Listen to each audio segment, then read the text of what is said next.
अर्जुन और भगवान कृष्ण की बातचीत को एक कहानी के रूप में चित्रित किया गया है।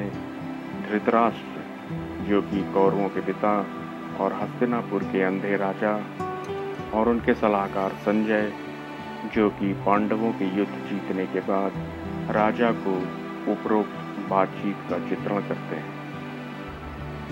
गीता के 18 खंडों या प्रवचनों के पहले अध्याय में संजय ने विशाल पांडव और कौरव सेनाओं को चित्रित किया है, जो धर्म और अधर्म के आधार पर लड़ने के लिए मिलते हैं। 5वां श्लोक कुछ इस प्रकार है।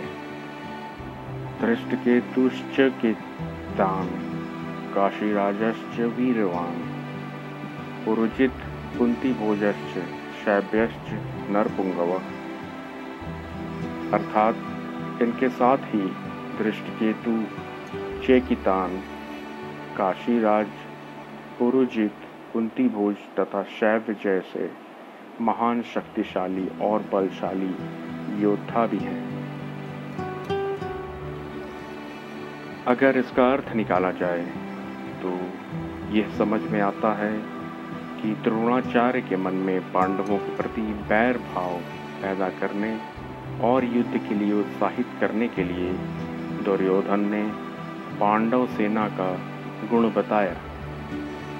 दुर्योधन के मन में विचार आया कि द्रोणाचार्य तो पांडवों के पक्ष में ही हैं, अतः वे पांडव सेना की गुणवत्ता सुनकर मुझे संधि करने को कह सकते हैं। ऐसी भावना आते ही दुर्योधन आगे के 3 श्लोकों में अपनी सेना की विशेषता बताता है। Meaning thereby, there are also enormous, heroic, powerful fighters like Drishtaketu, Chekitan, Kashiraj, Purujit, Kuntibhoj, and Shaibya.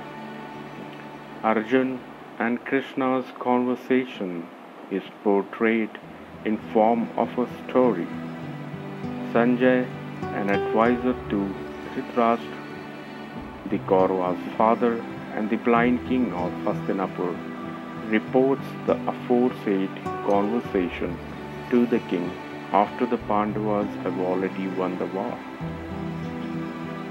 In the first Adhyay of the Gita's 18 sections or discourses, Sanjay portrays the vast Pandava and Kaurava armies that meet to fight on the grounds of dharma and adharma. Thank you.